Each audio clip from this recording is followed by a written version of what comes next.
You know, it gets kinda boring on this ship sometimes. You think that space, the last frontier, will be kind of, exciting. Turns out that literal empty nothingness for several light years is kinda not exciting.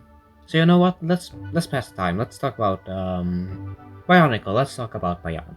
So Bionicle was Lego's third attempt at making buildable action figures. Why third? Because the first two were kinda lame. Like the actual figures were neat, but there wasn't really much reason to care beyond the initial aesthetics of it. But then Bionicle came along with something revolutionary. An actually well thought out story. Very well thought out, in fact. It featured characters that were not only cool to look at, but had genuinely complex personalities with goals, ambitions, and backstories. Characters who went through fascinating developments, with side characters often growing into important roles. Extremely important in some cases. The world was mysterious and intriguing, and every new answer only created a dozen more questions. And the story obviously worked. Not only did the toy line last for almost a decade, but even today it still has a pretty big and passionate fan base. One is still actively making new stuff to retell or extend that story, sometimes with a professional level of quality. However, what's interesting about Bionicle, besides everything I just explained, is the way it told the story. Unlike, say, a Transformers, which usually picks one main piece of media to tell its story, Bionicle was a multimedia project. Its story was told through comic books, regular books, video games, movies, etc. It was like a puzzle, where each medium was a piece you had to fit together to understand the whole story. And you know what? Let's talk about that last piece to the puzzle, the movies. Only 4 were ever made, but even that would be a lot to talk about. So for now, how about we look at the first one? Bionicle, The Mask of Light. So the movie begins and we see that this thing was made by Miramax. Weirdly, they don't seem to mention this on their website these days. They do probably show this though. Anyway, in the opening we learn of the legend of the Bionicle. In the time before time, the spirit Matanua brought the so-called Matoran people to an island paradise that they named after the Great Spirit. The Great Spirit bestowed upon them 3 virtues: unity, duty, and destiny. And all was well. Until one day, Matanui's evil brother, the Makuta, showed up, put him to sleep, and began to make life a living hell for the Matoran. Incidentally, this is actually the story for the first year of Bionicle, 2001. Or half of it, rather. Neglects to mention the part where 6 heroes, called the Toa, descended from the sky, washed ashore on Matanui, and beat the crap out of Makuta. Nor does this 2003 movie mention the part in 2001 where said Toa fell into something called energized protodermis and mutated into Toa Nuva, even though I'd argue that that's pretty important context to understand who these guys are in the film. But to be fair, this movie released 2 years into Bionicle being a thing, so any kid watching this movie would most definitely already be familiar with all that. The whole exposition scene at the start is there more so to set the tone. And set the tone it does. Bionicle is supposed to be a legend, and so the movie opens with a legend being told. The use of rocks and sand really does make it feel akin to a campfire story from long ago, one that's been passed down for so many generations that all the specific details have been lost to time. And of course it also sets up the basic movie stuff in the movie, if you get what I mean. Here's the good guy, here's the bad guy, and here are the topics to look out for. Now go watch the movie do its thing. It also doesn't outstay its welcome, as is often the risk with exposition-centered openings like this. But with the exposition over, we are quickly introduced to our protagonists. This is Yaller, captain of the Takoro Guard, Takoro being the fire village of the island. He's looking for Takua, also from Takoro, who is currently out adventuring but should be going to the Coley match with Yaller. Coley is basically to Bionicle what Quidditch is to Harry Potter, by the way. Anyway, Takua managed to find a cool looking rock. And like all wise men, he wants to take it home because it's really smooth and awesome compared to all the other lame rocks. However, the rock is so cool that simply touching it triggers a minor earthquake.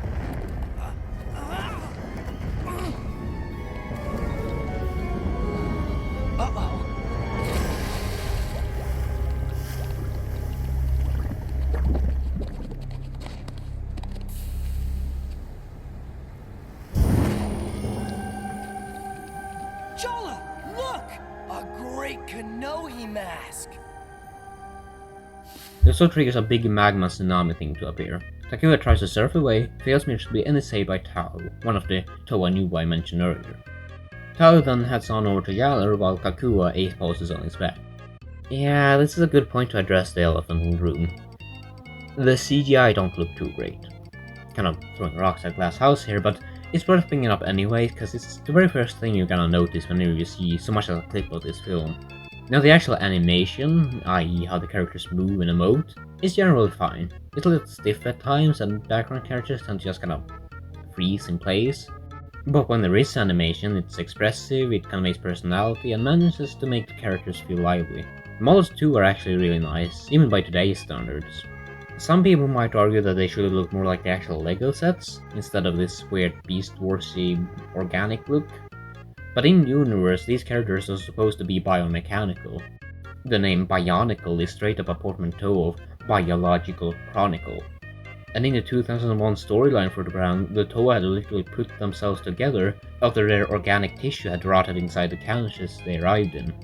So I personally much prefer that they chose to redesign the characters to reflect this side of the universe, instead of just taking the easier route to make them look like the toys. Especially since part of what makes Bionicle so unique is that these aren't just sentient robots, they're basically cyborgs. Less Transformers, more General Grievous.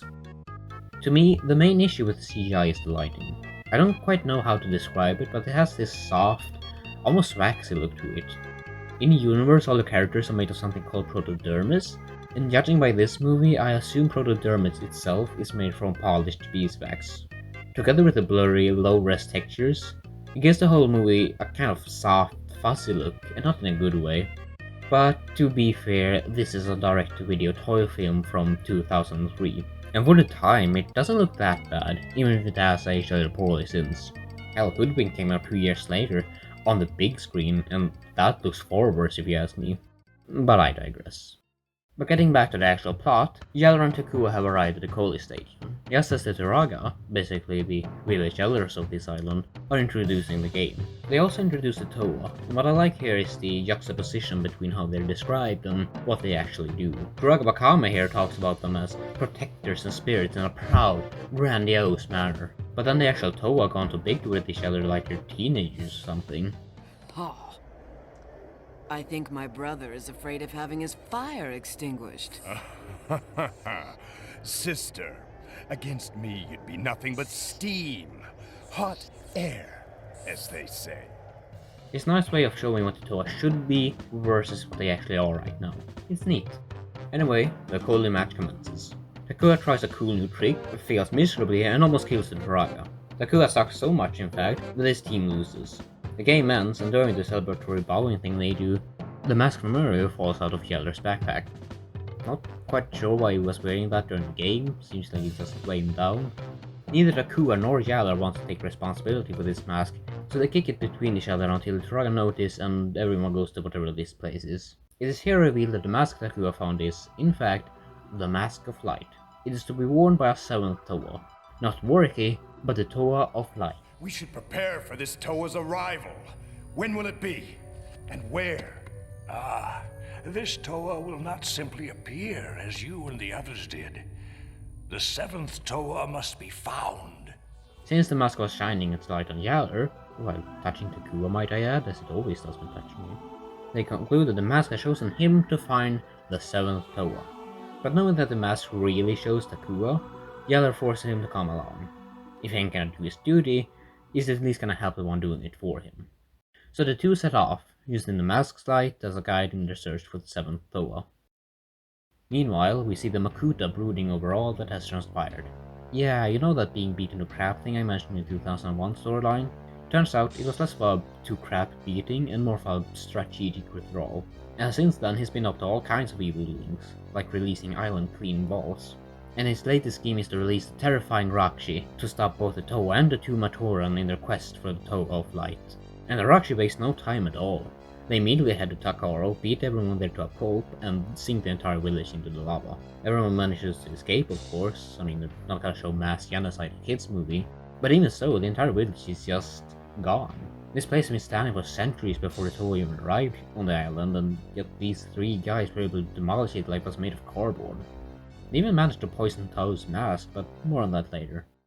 No, Tahu, no! All of this is going on completely unbeknownst to Takua and Yeller, who have by now reached the jungles of Levahi. After a brief bear fight, they encounter Leva, the Toa of Air, He offers to help our dynamic duo by guiding them to the snowy Kauai. However, he immediately ditches them once he hears of the attack on Takoro. Takua and Yeller would have been led to Kauai anyway since they're using Mask for guidance, so I'm not entirely sure what Leiva accomplished here with his presence. I get that they need to introduce Leiva somewhere, so he doesn't just show up out of nowhere later, but I wish I had done more with that introduction, especially since he's actually a pretty fun character. If Toaliwa helped on your search, might he be a spirit lift? We'd be honored to have you walk with us. Walk? Ha! Not never. If you ride with me, there'll be no foot walking. Ever windfly a cuckoo bird? I've never flown one myself.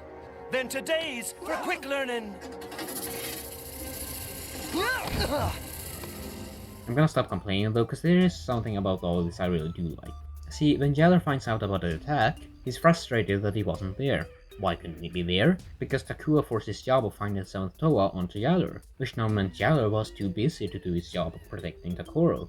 I mean, yeah, Yeller probably wouldn't have been able to do much about this, but it could have, I don't know, helped keep the people after harm, or helped to organize better defense, being the captain of the guard and all. I think it's a nice piece of writing, for reasons I'll get into much later. Notably, all this isn't some throwaway thing either. As soon as the journey resumes, Yeller has a newfound enthusiasm for not being enthusiastic. Well, maybe our path would be straighter if the real Herald had the mask. The real Herald has the mask. Couldn't find water if I fell out of a canoe. Well, what do you think I can find? Balrog! Wait, those Borak look practically identical to the actual sets. I wonder if they borrowed the models used by LEGO for advertisements. Actually, no. I had to look at the DVD commentary, and apparently the Borak model was one of the first models made for the movie. Kinda makes me wonder if they plan to more closely follow the toys before instead going for a more, I guess, canonically accurate look. Anyway, they run into the one and only Toa Kopaka. I would say that Kopaka guides our heroes, but our heroes mostly just tag along with whatever he's doing. They get attacked by the Rakshi from before, but they do manage to narrowly defeat them with the help of Kopaka, who then promptly leaves them just like Leiva. But hey, at least they actually did something that Takua and Yeller couldn't do on their own. Good moves.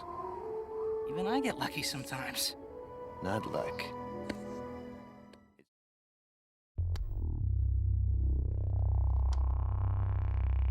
Also, they are rejoined by Takua's crowd that they used to reach Levahi, so I guess Leiva really did accomplish barely anything, proving once and for all that Kopaka is the better Bionicle. While all this fun stuff is transpiring, Tahu and Gali are joined by Leiva back in Takoro, or what remains of it anyway, just in time for Tahu's mask infection to be declared a worsening condition. What I like about this whole mask infection thing is, it doesn't just make him evil or whatever, as you might expect. He seems to instead just strengthen his negative emotions. He's distressed by the fall of Takoro, and usually he'd be able to handle that kind of thing, but because of the poison in his mask, that distress is amplified to the point of taking over. He becomes overwhelmed with grief and doubt in both his and his comrades' abilities. It's only gonna get worse as the movie goes on. I like this because as opposed to, again, just making him evil or whatever, this focuses on his emotions. Sure, he's not acting normal, but he's still himself. We're still seeing sides of him as a character. His character is being distorted to show new sides of it, not replaced for the purpose of arbitrary conflict. I can't think of a good way to transition out of that, but here's a fun cave that Takua and Yeller enter. In it, Takua gets distracted by some flowers that are apparently sponsored by Ta Lighting Incorporated, which results in him and Yeller getting briefly separated. Then Makudi, the bionic man, shows up and is like, hey, if you don't give him a mask, everyone's gonna die because you're like scared and will fail because you suck or whatever. Give the mask, please. And this suddenly makes Takua decide to not only quit, but also just abandon Yeller, who still intends to keep looking for the mask. I'll be honest, this whole thing just feels contrived. Like, it's the obligatory moment in all kids' film where our main duo gets mad at each other and separate. Now that trope wouldn't necessarily be a problem in this movie, if not for how inconsequential it feels. I mean, yeah, it kind of fits themes and topics the movie has established so far. I haven't gone super in depth on those yet, as I plan to do that later. But basically, one of the topics this movie explores is unity and duty. And so this scene is set up for how things can go wrong if you separate those things. Which sounds great in theory, except this whole separation thing lasts for like literally 2 scenes. One action scene, one scene where some Toa talk, and then Takura and Yeller back together. So the impact of it all just being a big, astounding... Okay? Speaking of that action scene though, Makuta decides that just 3 Roxy weren't enough and brings forth 3 more. Yeah, remember how the Roxy were able to destroy an entire village earlier? Well, they have doubled the numbers. Meanwhile, Taku has reached the underground village of Onukoro. Just as Bohatu, Toe of Stone, has reached it too and is having a chat with Onuwa, Toe of Earth. What's the difference between the elements of Earth and Stone? Barely anything, but that won't stop them from insulting each other over those tiny differences. They're like Scandinavians, actually. Onua, my friend. It seems bashing granite is treating you well. Porto! Look around you. Mining has never been better. Oh, you should join me at it sometime. Try doing a real job. So Takua tells Otowa that he and Yala got separated after meeting Roxy. Except for modified truth. The underground village is soon attacked by the new set of Roxy, who almost immediately defeat 2 Toa, despite the rest of the Toa joining the fight. Probably didn't help that Tao's infected mask has reached its peak of being, not good. It gets so bad in fact that not only does he start fighting the other Toa, but Kobaga straight up has to freeze him so he can be taken to a place of healing. On top of all that, Onokoro is basically destroyed. I actually quite like the amount of destruction going on in this film. Not just because seeing things get smashed in pieces satisfies my caveman brain, but because it lends a real sense of weight to the conflict. Both Takoro and Onokoro have been around since the start of the entire toy line, and even longer in the lore, so you just kinda take their existence for granted. And so to see them get destroyed by this new threat, is like if the Millennium Falcon had been blown up in Return of the Jedi. This whole situation makes Takura realize not only the mistake he's made, but also that the Roxy are looking for the true Herald of the Mask of Light. Him. And so he quickly sets off to rejoin Galler and perform his duty. Later, the Toa used their combined power to heal Tahu and rid him of the poison. I don't know much to say about it, but I needed to mention it anyway for the plot synopsis to make sense. Anyhow, Takula and Galler reach their final destination, Kini Nui. However, they get surrounded by all 6 of the Roxy, but they are also joined by the 6 Toa, fully united at last. Now what I like about the ensuing fight is that not only do all the Toa get to use their elemental powers, but they actually combine them. And fire!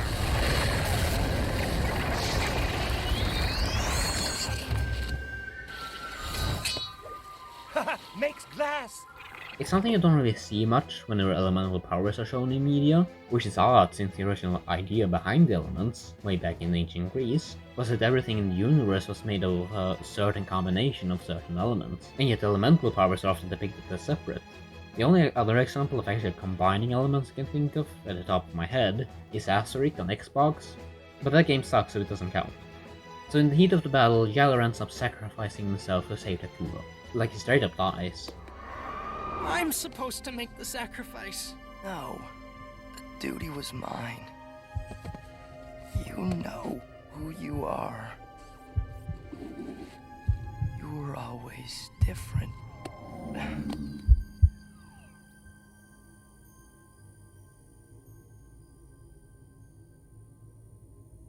And this finally makes Takua realize something. Something important. That there was a reason the mask glowed earlier. That there was a reason the mask chose him to find it. That he was chosen to be more than just a herald.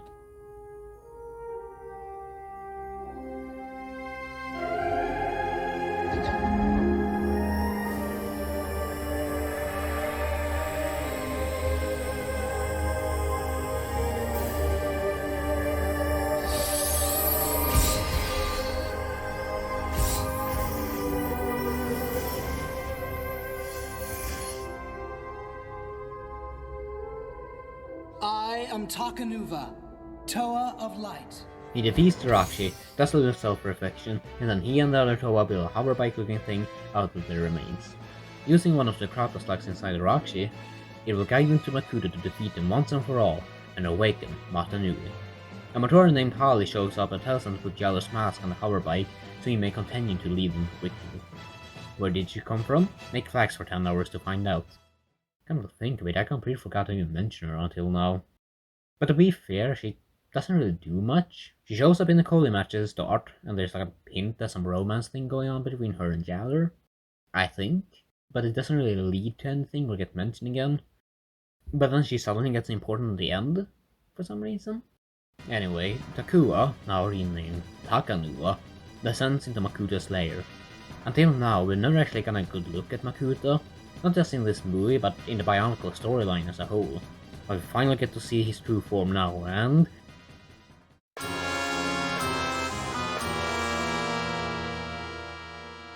it's pretty alright. It's common knowledge these days that the Makuta in this movie was based on a prototype rather than the actual set sold in stores. And while I do prefer the look of that actual set, the movie design is by no means bad. It's menacing, imposing, and has a sense of weight and power to it. The only real problem to me is the head, as it can look kinda goofy at times. Unlike on the actual set, where it looks fantastic if you ask me, character design aside, Makuta steps forth from the shadows. He challenges Takanua to a simple game of Koli, and so Takanua tries that cool trick from earlier. Except this time, instead of failing miserably and almost killing someone, he succeeds and almost kills Makuta. But alas, it is not enough, and so he climbs up on him, tries to pull off his mask of shadows, and ends up falling into a pool of energized protodermis. The Matoran, Toa, and Turaga, brought there by the flax collector, all gather around, and out of the protodermis steps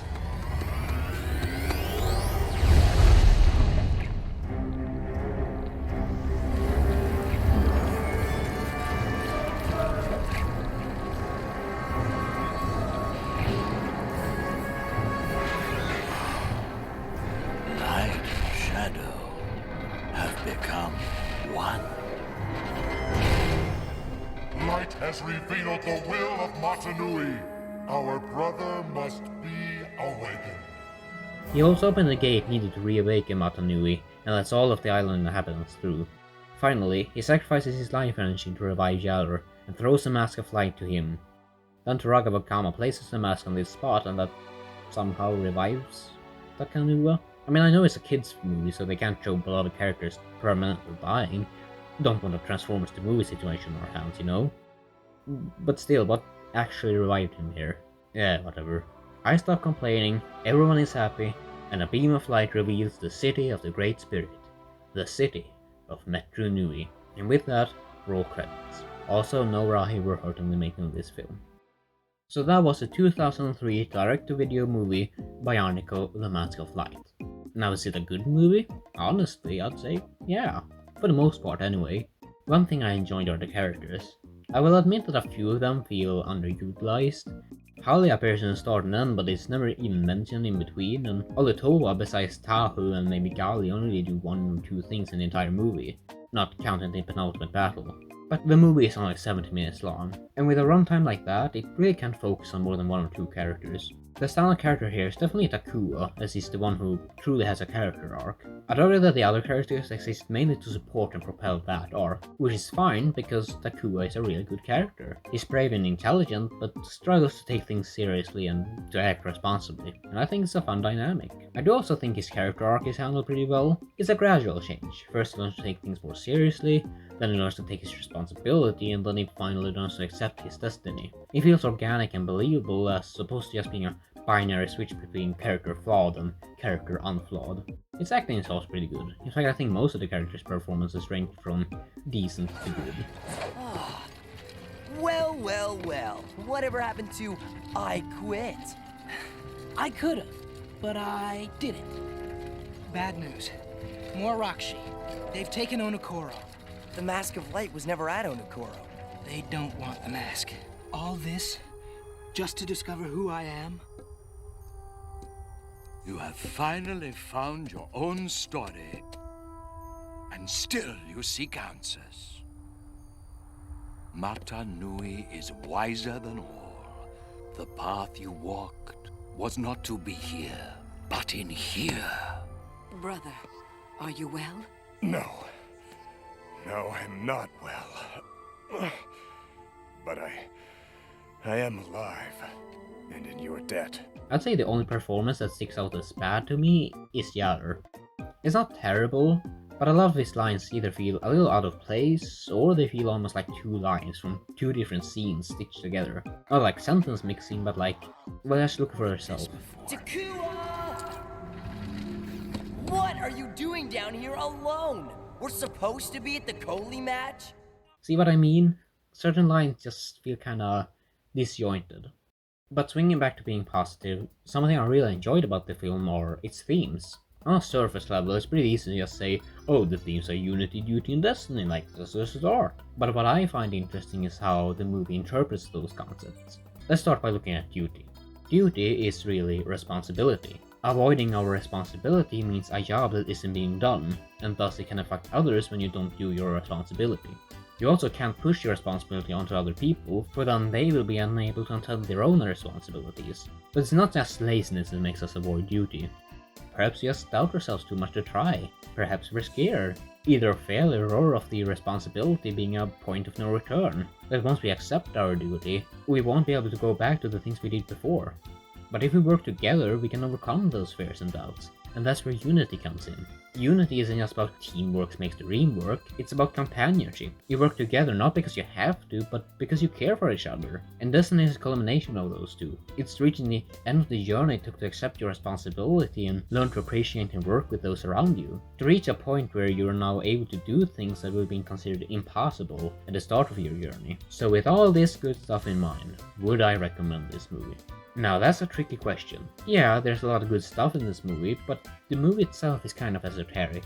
Yeah, the movie is enjoyable and entertaining, and there's a lot to like about it even if you don't care for Bionicle as a whole. But if you don't care for Bionicle as a whole, then you're probably just gonna end up being confused for most of the movie. But my throat is beginning to hurt from rambling so much, so let's wrap this whole thing up. So then what are my final thoughts on this film? Well, I'd say that it is a genuinely good movie. It does what it sets out to do, and it does it pretty well. However, there are some flaws that, even if they don't ruin the movie, do lessen its impact. Like, the movie isn't bad by any means, but it's not mind-blowing either. And so ultimately, while it's an unironically fun and enjoyable watch, I wouldn't call it a must-watch unless you're a Bionicle fan, which is perfectly fine. Not every movie has to be some mind-blowing masterpiece that redefines what a movie can be. There's definitely room for movies that are just fun and intelligent, but not much more than that. And Bionicle: The Mask of Light is great within that space. What isn't great, however, is the fact that after all this, I still have 3 hours left before my next destination. Where did I get this shot?